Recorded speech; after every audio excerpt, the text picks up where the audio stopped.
You might have heard about the brand Lucid. Maybe you haven't.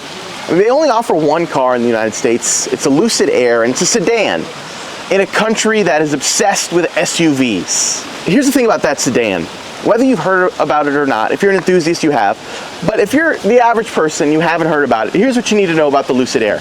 It is a world-beating engineering masterpiece. Anybody who's driven it will tell you that. It'll do 0 to 60 in an unreal lack of time, like under 2 seconds. It'll handle extremely well. Its efficiency, its range number is absurd. I'll put all the numbers here.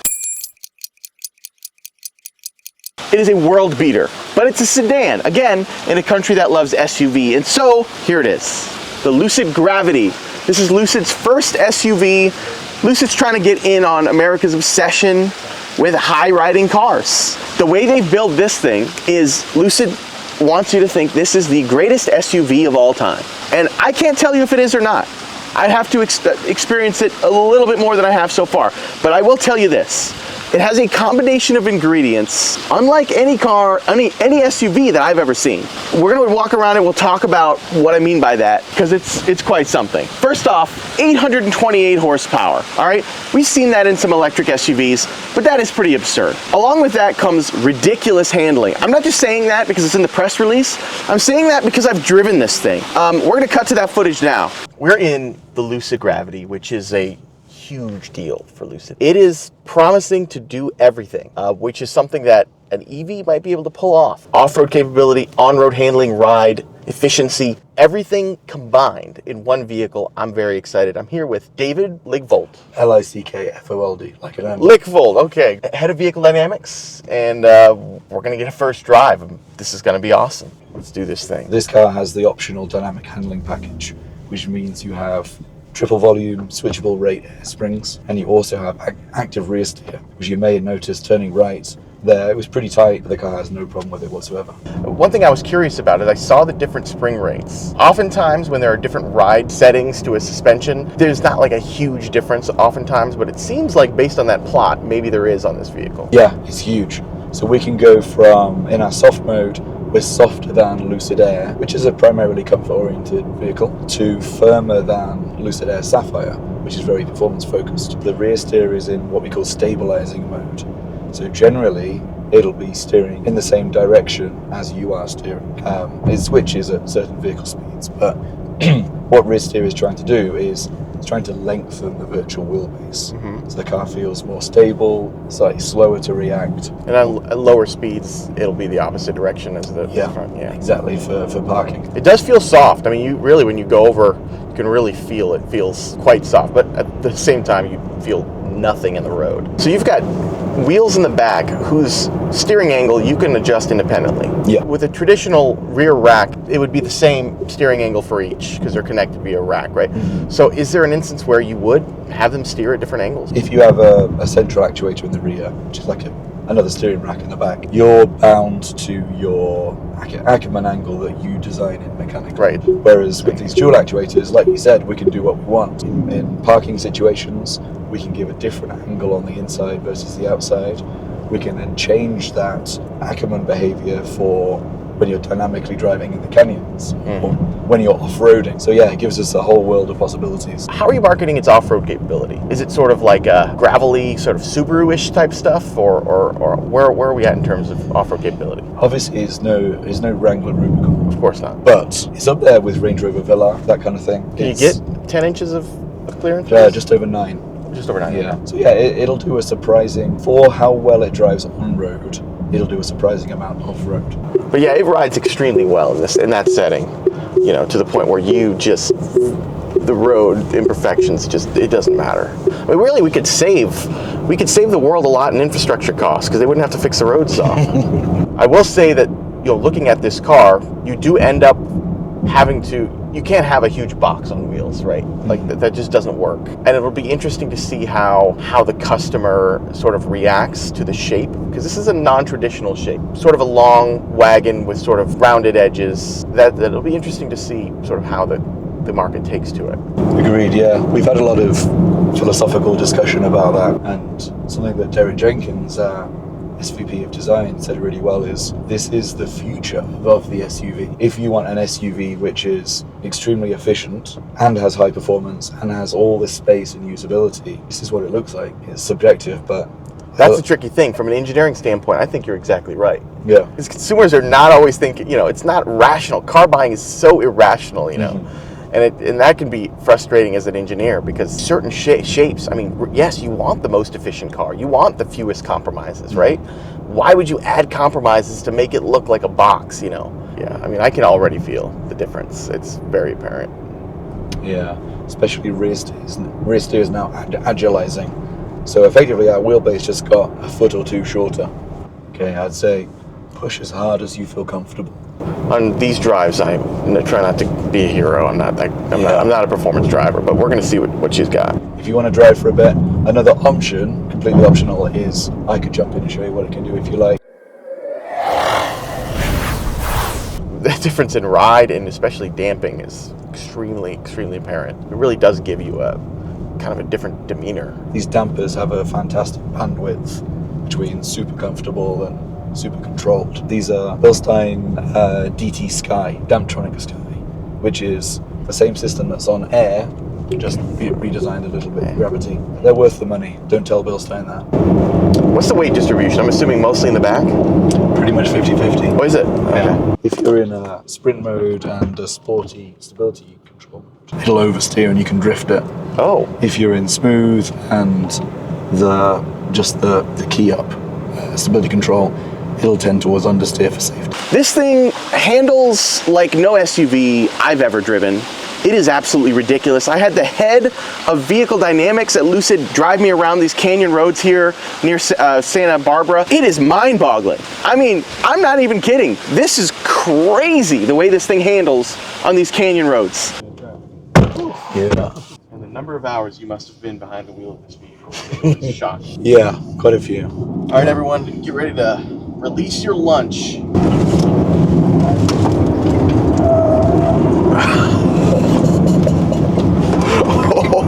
Oh, jeez.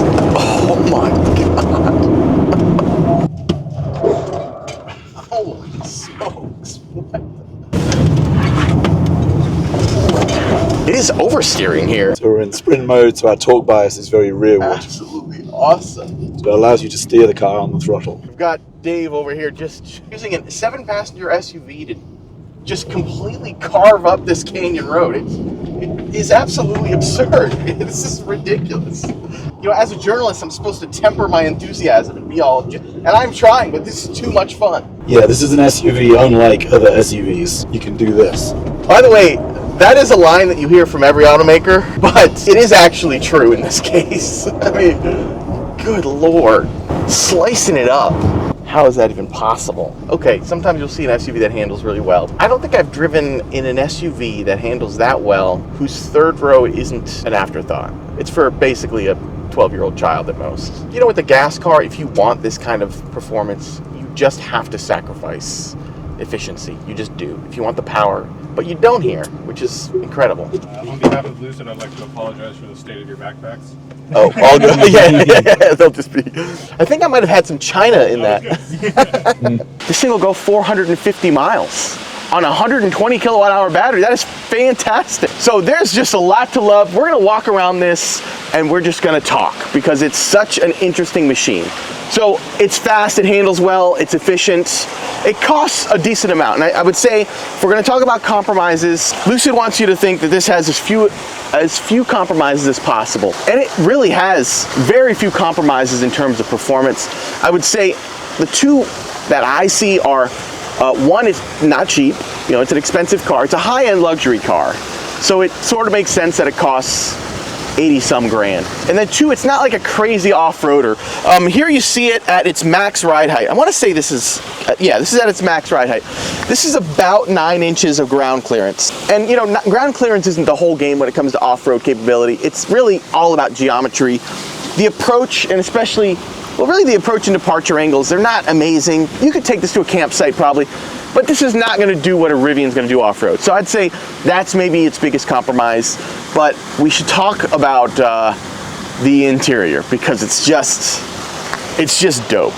Here's the thing. Typically when you have a small 3-row SUV, and this is small, compared to its competitive set, it's shorter. It's actually a smaller car on the outside. Typically that means the 3rd row is an afterthought. The 3rd row on this thing is not an afterthought. So have a look. You can see, this is cool because it shows you how the 3rd row will store when you're not using it. So that'll store like that. How can I have this much, how do I have this much leg room? Look at this is the 3rd row. And the leg room isn't really that impressive. This is what's impressive. And Lucid did this by minimizing the size of its drivetrain, and its powertrain slash drivetrain, its drive unit. I'm 5'8", I fit back here. Not only do I fit back here, I could go on a cross-country drive in the 3rd row of a relatively short SUV. That is dope. I also have cup holders. I have a USB plug here. I have my own vent. So that is just extremely cool. Let's make sure that I didn't have the seat pushed all the way forward. So we're gonna go to the 2nd row. Look at that, plenty of room. And hey, check this out. You click this and you get a tray, which Lucid calls this a BYOD, bring your own device, which I actually think is the right move. Because if you have an integrated screen, that can, you know, half the time people just want to screw around on their phones back here. Let's be real. The screen gets old and yeah, you just kind of screw around on your screen. You can just sit it there. I have a cat as my background. I don't know what that says about me, but it's probably not good. Or maybe it is. Anyway, the interior is extremely cool. A lot of sustainable materials, wool. Check out the driver's seat. I had a chance to speak with Lucid's head of UX UI, David Flint, and he walked me through some of the cool features. I mean, here's the main takeaway. You've got this big screen for the children at home who are looking at buying Lucids. You have this big screen. It's a single piece. There's not like a couple of screens with like a little between them. It's one screen and it's curved 34 inches. And then we have this secondary screen. We have these touchpads on the Squircle steering wheel, which is shaped that way to give you a better look at this screen. You have a head-up display. Okay, the head-up display on this thing has augmented reality, which means it basically places an object in real life. So you're driving toward a stop sign and you see this sort of icon waiting for you. It's not real, it's the head-up display is placing it there, and you show up at the icon and the icon's telling you how long until you need to make a left turn. It's basically, Lucid mentioned that it's a way to prevent you from missing an exit, because you see a thing and it's like, yo, you gotta turn this way. You like run into it, so to speak. That's cool, I can't wait to experience that. It's just a cool cabin. A huge center console. We'll cut to that interview with David. We'll talk about the cabin. All right, I'm here with Dave Flint, who heads the UX UI team for this model or for Lucid in general? Lucid in general. Awesome. Dave's going to show us the user interface here. We're going to talk about screens, buttons, just the whole sort of interior package. And we've done a lot to remove the obstructions that might happen when a regular traditional round wheel is up into that screen and you're having to kind of look through it or look around or look. Right, this would be like right here. Yeah, exactly, right. So that sort of squircle shape is what gives us a less obstructed view, but it doesn't compromise the experience of driving the car. So I can do the traditional handover. Same thing with these steering wheel controls. So those are now capacitive screens, which I can gesture. So if you, so this is almost like a touch screen itself. It's like it's very similar. It's a capacitive screen. It's more like an Apple remote where you get that sort of smooth motion. So on the left side, if you swipe up to begin with, what you'll see is that. Look at that. That went away. Now swipe to the left and right. And what you're going to do is you're going to be able to cycle through widgets that we have. So our trip computer, tire pressure, range widget, and you're doing that without having to take your hands off the wheel. Can I also click and do the same thing? No, not in this particular case because we use clicks for other things. Oh, okay. So when you're driving, that's also part of the ADAS experience. And so the presses, the physical presses, are tied to some of the functionality of our ADAS system, as are the hard buttons at the bottom of that area. So the X and then that ADAS. I love a good X button. Yeah, X marks the spot. I like a good X button. On the right side, so same kind of gesture, but if you'll notice, see, I'm swiping up to choose a different application. Now I can, of course, reach over and touch that screen, but maybe I want to keep my hands on the wheel and use that gesture. And now Can I do that here as well? You totally, everything is still workable. It's an and. Yeah. Not one way or the other, but what feels best right at this moment for you and what you kind of want to do. And then the other thing about gesture, what we tried to do is, again, pay off on this really quick course gesture to do something meaningful. In this case, if I swipe to the right, I'd get the last places that I visited. If I had been in the media and I swipe to the right, the last audio sources I've played. So it could be a Sirius XM channel or Spotify playlist. And so that opportunity to do something super quick and not have to sort of fiddly navigate every part of the UI with the remote control was what we wanted to do with those. And again, below that, 2 functions. One is the mic for the voice control as a trigger rather than the wake word. And then another dedicated function. It's going to start out from the factory to change the drive modes, but again, you can program that as well. And the glove box. I know that there is a screen button. Why don't I just have a latch for a glove box? Yeah, so we have a couple things. One, in Air, one of the things we have is a visual element on screen. We've considered making this the default glove box, but what we've also done is we've added a new quick controls page, which is where we give you access to source some core functions, like the glove box. And that's always up there, you just swipe down? It's always available, and that's one of the things that we like, is that if I'm navigating, you just pull this? I just pull that down. All right, cool. I don't have to worry about where things live. Yeah. And these sections, these elements here, are also programmable. So they start with the idea that, okay, well, maybe let's pre-curate some content to be in that space, some functions to be in that space. But if I decide that I want something else in that space, I can make that there too. And again, what you just kind of got, that you pointed out, was like, no matter where I'm in the screen, I always know I'm just that away from being able to access the things that I want. Is it limited to these 5? Or can I get to more? You'll be able to program more. We're keeping it for 5 right now. One of the challenges that we have is the more content you can put in there, it can less of a quick. Now it's a whole new system, right? Yeah. It's got all right this now it is a complexity. quick, get to That's things. what you want. It's quick and get it out. So the compromise, the balance that we're trying to make is give you everything you want, but not overdo it, right? I've got all this functionality, and it's not in my way, and it's not overwhelming, and I don't get confused by where things are. And when it comes to Air, we'll bring in what we have here, which is multitasking. So what that means is, let's imagine that I'm in my home screen here, and my main driving page, and we decide we want to navigate somewhere. This is a little bit more ergonomically placed. It's a little bit easier to type when I'm down here. You can type up here, it's just not as ergonomically comfortable. But if I decide that I want to pick a place, let's go ahead and go there. Now I have a choice. I can either keep this here, or maybe I want to decide that I want to follow the road there, follow the navigation there, but the passenger wants to pick the tunes. One of the other things you might notice is we have these widgets that move content into this space. So this turn by turn here, right? Yeah, I can always follow that, even though I've got turn by turn here, but hey, what if I wanted to call someone? I still now can follow my route. I can have content for media, or I can do something else in this space. And I can get this on my HUD as well? So some of that will go on the HUD. The turn by turn definitely goes on the HUD. That's one of the core experiences in the AR HUD.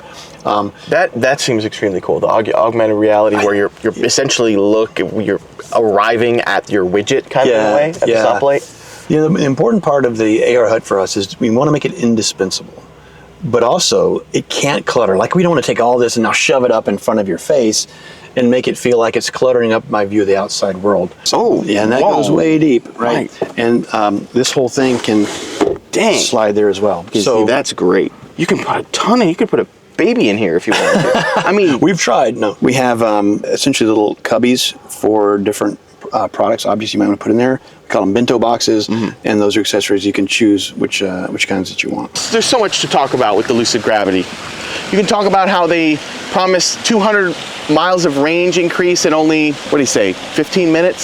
So it can charge quickly. It has lots of 450 miles of range, 0 to 60 in 3.5 seconds, handles like a 7-passenger SUV should not handle. It's extremely efficient. There's so much nerdiness behind this car. I want you to understand, like, when I think of Lucid, and I have friends who work at Lucid, Lucid is the nerdiest car company that you could possibly imagine. I mean, maybe some super, like Koenigsegg is like up there, but like Lucid is the geekiest, nerdiest car company you could ever imagine.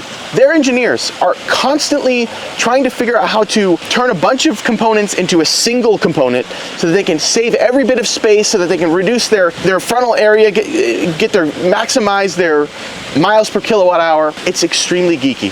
Here's the thing though. I mentioned the two compromises I see: cost and off-road, extreme off-road capability. But there is a third one. And the third one is the one that I think most concerned about with the Lucid Gravity, because this is a tremendous machine that offers a ton of capability and really reduces compromises associated with SUVs. But the third compromise is the styling. I mean, that is a subjective thing, but America loves boxy, brawny SUVs. And this, especially from certain angles, it's a bit like a jelly bean. This is shaped that way for a reason. It means that it can travel 450 miles on a 120 kilowatt hour battery pack. That's incredible efficiency. It has to look this way. It's got a smaller frontal area. It's got a lower CD, a 0.24 CD. From an engineering standpoint, wonderful. But car buyers are not always rational. They're not all engineers. They want their car to look cool.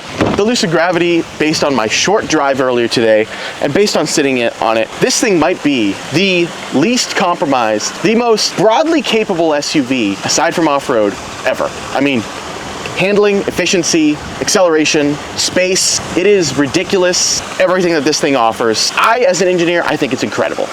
And hopefully customers think so as well, because this kind of philosophy of just focusing on efficiency and performance is where we need to go. I mean, in my opinion, I love a big boxy SUV, but I mean, for a daily driver especially, efficiency, it's the name of the game.